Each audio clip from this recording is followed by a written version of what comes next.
In early 2012, the then PPPC government had sold the state's 20% shares held in the Guyana telephone and telegraph company GT&T. The sale was facilitated by NISL to Dakdang Telecom Technology and Industry Group for $30 million or 6 billion Guyana dollars. Up until last December, it was reported that the company still had an outstanding balance of $5 million for the government of Guyana. At a press conference in December last, the then NISL CEO Winston Brassington had stated that the government has options available that can be pursued to retrieve the remainder of monies from that company. The other 5 million, these matters are being discussed.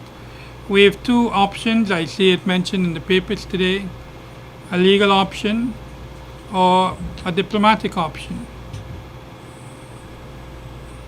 Beyond that, I don't want to comment on that. These matters may be subject to ongoing proceedings. Brassington's statement was supported today, Thursday, in a strongly worded release issued by former President Donald Ramotar, who expressed serious doubt over the veracity of new information about the payment of that money. Mr. Ramotar challenged the government to produce proof that the money was indeed paid over. The Chinese company should have made its final payment to the government in 2014 based on the agreement of sale. Minister of Natural Resources Raphael Trotman was questioned about the money on Wednesday. He disclosed that the remaining $5 million was already paid over to the government during the tenure of the Ramotar administration.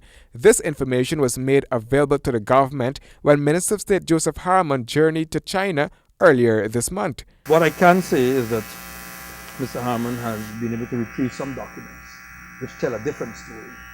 That story being, of course, that the $5 million was paid. We were trying to track down to whom, how, and where, and when. That is before May 16, 2015. On the minister's visit to China, an official from NISL did travel with the minister. Now it would appear that officials from NISL could have known about the transactions since they facilitated the sale in the initial stages. The question that lingers now is what really happened to that money and who received it. Indeed, Mr. Harmon has provided a full report on that matter. The NISL board, as far as I know, is considering the findings, and that will be made public shortly.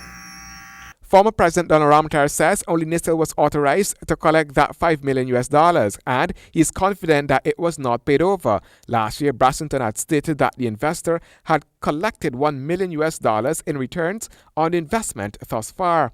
Handel Duncan, HGP Nightly News.